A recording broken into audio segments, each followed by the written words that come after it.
सुंदर उपदेश दिया और हमें एक वाक्य से संबोधित किया, सखा से।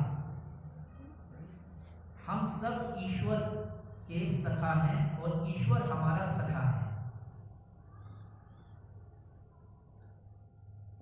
सखा शब्द आपने सुना होगा।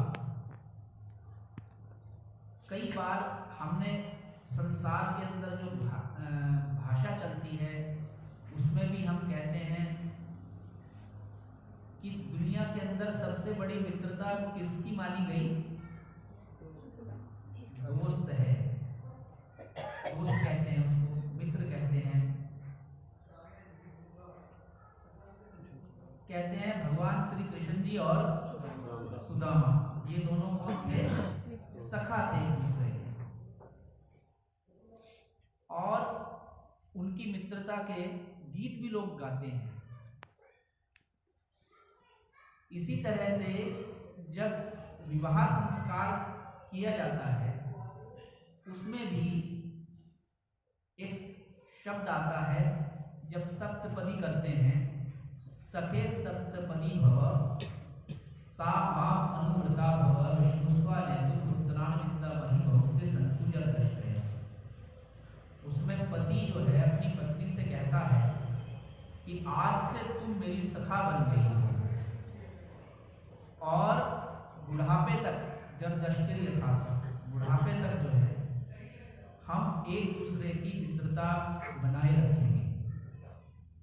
इसी के साथ महर्षि स्वामी दयानंद सरस्वती जी की जो हम संध्या पद्धति को करते हैं प्रातःकालीन, उसमें भी हमने ये प्रार्थना की, योस्मान् द्वेष्टि यं च वयं द्विष्मस्तं भोजं भेदः, कि हम सबको मित्रता की दृष्टि से देखें, सखापन की दृष्टि से देखें, प्रेम भाव की दृष्टि से देखें। तो जो सखा शब्द है भगवान ने वो हमारे लिए संबोधित किया और कहा, सखायो, आज से तुम सब के सब मेरे मित्र हो, सखा हो।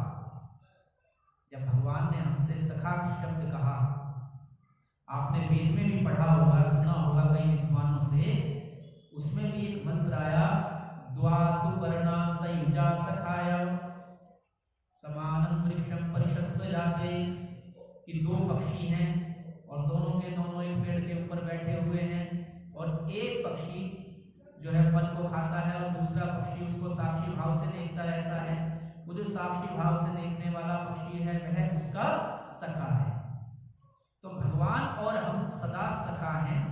सखा का एक अर्थ और है, खा का अर्थ है आकाश के समान व्यापक परमात्मा, ख शब्द का अर्थ व्यापक ब्रह्म और स माने सहयोगी, सदा साथ रहने वाला। तो वह ईश्वर हमारे साथ सदा से है, सदा था और सदा ही रहेगा, इसलिए भी उसका नाम सखा है। और हम उससे कभी अलग नहीं हो सकते, वो हमसे कभी अलग नहीं हो सकता, इसलिए भी सखा भाव है। आपका संसार में कोई भी मित्र होगा वह आपसे दूर ही होगा। आप उसको मित्र कह सकते हैं, बोल सकते हैं, लेकिन आपसे दूर होगा। लेकिन एक मित्र हमारे पास ऐसा है जो कभी भी हमसे एक क्षण के लिए भी अलग नहीं होता, सदा साथ रहता है। उस परमेश्वर के अतिरिक्त और कोई वो नहीं हो सकता। तो परमेश्वर ही हमारा सच्चा सखा है। परमेश्वर ने हमें कहा, सखायो, हे मेरे मित्रों, आइए, निशीततः, बैठ जाइए।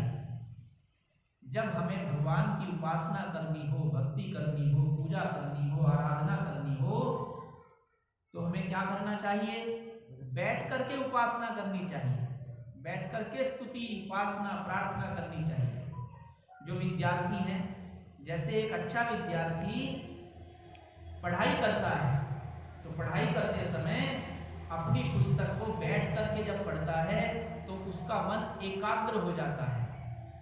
जब मन एकाग्र हो जाता है तभी उसको कुछ याद होता है, अपना सब्जेक्ट कंठस्थ होता है। ठीक इसी तरह से जब तक हम बैठेंगे नहीं, जब तक हम ठीक से बैठेंगे नहीं, तब तक हम ईश्वर की उपासना कर नहीं पाएंगे। इसीलिए बहुत तरह के विचार हमारे मन में उपासना काल में आ जाते हैं, प्रार्थना के समय में आ जाते हैं, क्योंकि हम ठीक से बैठते नहीं। अगर ठीक से बैठेंगे तो हम ईश्वर से जुड़ सकते हैं, ईश्वर का साक्षात्कार कर सकते हैं। हमारे जीवन के बहुत सारे उद्देश्य हो सकते हैं। धन कमाना हमारे जीवन का उद्देश्य हो सकता है, बहुत ऊंचाई पर जाना हमारा उद्देश्य हो सकता है, बहुत देशों की यात्रा करना हमारा उद्देश्य हो सकता है, बहुत बड़ी संपत्ति को, फैक्ट्रियों को बनाना, चलाना, निर्माण करना, ये हमारा उद्देश्य हो सकता है। लेकिन हमारे ऋषियों ने हमें बतलाया कि हमारे जीवन का एक प्रधान उद्देश्य है, मुख्य उद्देश्य है, और वो है आत्म साक्षात्कार करना। तो परमेश्वर ने कहा आओ और बैठो और आत्म साक्षात्कार करो, ये हमारे जीवन का मुख्य उद्देश्य है। परमात्मा ने हम सब को बोला आओ बैठो और अपना अनुभव करो, यानी अपने आत्म स्वरूप को जानो, और परमात्मा कहता है मुझको भी जान लो, मैं कैसा हूं। भगवान कहते हैं अपने आप को भी जानो और मुझको भी जानो। मुझको कैसे जानोगे? जो जो वेदों में मेरा स्वरूप बतलाया जाता है उसी स्वरूप के अनुसार मेरी उपासना करो तो तुम मुझे जान लोगे। और उससे अतिरिक्त यदि तुम मेरी उपासना, भक्ति, पूजा पाठ कुछ भी करना चाहोगे तो तुम मेरा अनुभव, मेरा साक्षात्कार नहीं कर पाओगे। तो परमेश्वर ने कहा सखायो आ निशिगत, आओ बैठ जाओ, पुनः न आय। अब दूसरी बात आई, किस बैठ करके क्या लाभ होगा, भगवान की भक्ति करने से क्या लाभ होगा? तो बहुत ऊंची बात कही। क्या कहा? पुनः न आय, आप सब के सब पवित्रता को प्राप्त हो जाओगे। जो हम यज्ञ करते हैं, संध्या करते हैं, दान देते हैं, परोपकार करते हैं, इन सब का क्या उद्देश्य है बतलाइए? इन सब का उद्देश्य है चित्त की शुद्धि करना, मन को शुद्ध बनाना। हमारे चित्त, हमारी बुद्धि, हमारा मन जितनी मात्रा में शुद्ध होगा हम उतनी मात्रा में परमात्मा के निकट पहुंच जाएंगे, परमात्मा के समीप में हो जाएंगे। और जितनी इसमें अशुद्धि होगी उतना ही हम परमेश्वर से दूर हो जाएंगे, नास्तिकता बढ़ जाएगी, आलस्य बढ़ जाएगा, प्रमाद बढ़ जाएगा। आप कितने सौभाग्यशाली हैं कि आपने इतनी सर्दी में, जनवरी का महीना चल रहा है, बिस्तर का आलस्य छोड़ा। सबसे बड़ा जो कार्य है क्या है? बिस्तर का आलस्य छोड़ना, क्योंकि सर्दी का महीना है और आपका मन हो रहा है कि अरे भाई और सो लो, क्या आवश्यकता पड़ी है जाने की आलस्य मार्ग में। लेकिन आपके अंदर भक्ति की एक लगन है, ईश्वर को जानने की एक इच्छा है, इसलिए आप सब के सब ने कहा नहीं, हमें शरीर को सुख में इतना नहीं देना, क्योंकि शरीर को जितना सुख देंगे ये शरीर उतना ही सुख का अभ्यासी हो जाएगा, सुख का आदि हो जाएगा। इसी शरीर से हम धर्म, अर्थ, काम और मोक्ष भी प्राप्त कर सकते हैं, और इसी शरीर से हम पशु, पक्षी आदि योनियां भी प्राप्त कर सकते हैं। ये हमारे ऊपर है, हम चाहें तो हम गधा, सुअर, कुत्ता, बिल्ली कुछ भी बन सकते हैं।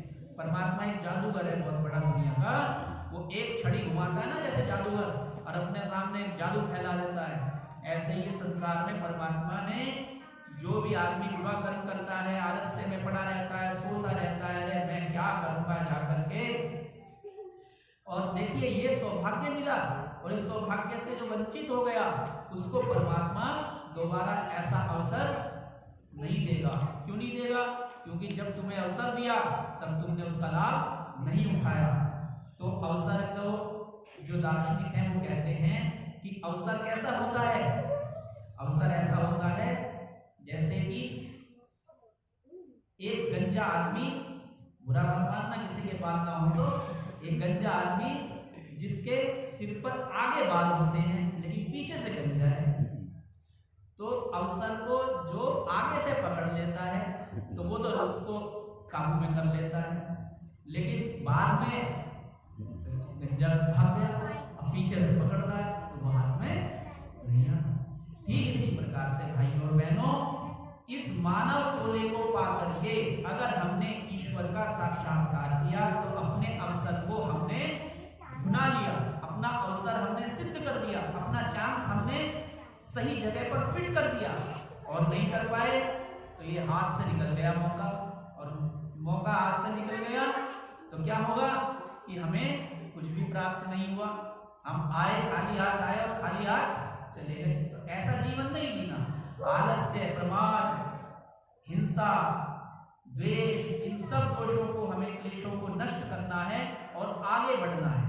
तो परमात्मा कहते हैं पुनानाय प्रगायत, तुम पवित्रता प्राप्त करो, खूब जाप करो, खूब गायत्री का जाप करो। बच्चे जितने भी हैं वो खूब गायत्री मंत्र का जाप करें, ओम का जाप करें बैठ करके अकेले में। ये तो ट्रेनिंग सेंटर है, आर्य समाज ट्रेनिंग सेंटर है, ट्रेनिंग मिलेगी आपको यहाँ से। उस ट्रेनिंग को आपको घर पर करना है। अपने गली में जो बच्चे खेलते हैं, जो बच्चे हैं आस पड़ोस के, उनको सिखाना है। जब ऐसा करेंगे तो उनकी भी बुद्धि पवित्र हो जाएगी और परमात्मा आपको अंदर से इनाम देगा, पुरस्कार देगा, अंदर से आपको खुशी देगा, अंदर से आपको। फिर कहा प्रगायत, अच्छी प्रकार से वेद मंत्रों को गाओ। कितने सुंदर आप लोगों ने वेद मंत्र बोले, इतना सुंदर गान किया, एकाग्र होकर, सावधान चित्त होकर के। तो ये आपको जो प्राप्ति है, ये प्राप्ति आपको ईश्वर के वरदान से हुई है। ईश्वर ने वरदान दिया, उसका आपने पालन किया, उसकी आज्ञा का, तो आपके मन में कितनी शांति है। आप सबके चेहरे कितने प्रसन्न हैं, देखिए सबके सबका मन कितना खुश है। तो ऐसे थोड़ी खुशी मिलती है। लोग थोड़ी सी खुशी के लिए अमेरिका, इंग्लैंड, कहाँ घूमते हैं, जाते हैं, और जाकर के थोड़ी सी खुशी मिलती है। लोग रात भर पार्टियां करते हैं, नाचते हैं, गाते हैं, सोचते हैं खुश हो जाए किसी तरह से, लेकिन उनको खुशी नहीं मिल पाती। और वो खुशी हमें आर्य समाज में आकर के मुफ्त में मिल जाती है। सोचिए आप कितना बड़ा हमारा सौभाग्य है। तो भगवान ने कहा भाई खुशी प्राप्त करनी है तो प्रगायत है, वेद मंत्रों को याद करो, अपने मुख के अंदर अच्छे अच्छे वचनों को भरो और सबको उसको आप बतलाओ।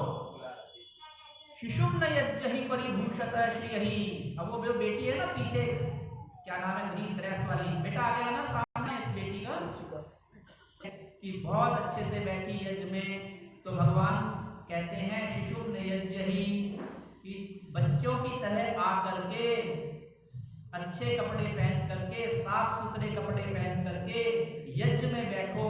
परिभूषित है, खूब सुंदर बन करके आओ यज्ञ में।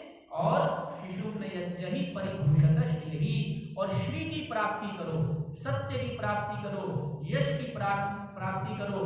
और बेटे ने भी इसने महाराणा प्रताप के बारे में इतनी सुंदर जो कविता बोली, ऐसे वीरता रूपी गुणों को धारण करो। यही हमारी श्री है, यही हमारी संपत्ति है। तो अच्छी अच्छी बातों को धारण करो तो परमात्मा हमें खूब आशीर्वाद देंगे। तो वही शब्दों के साथ अपनी वाणी को विराम देता हूँ। आपने मुझे सौभाग्य दिया यहाँ पर आने का, और राठी जी ने बुलाया, बड़े हूँ। फिर आगे आपको मैं जैसे जैसे यहाँ पर आता जाता रहूँगा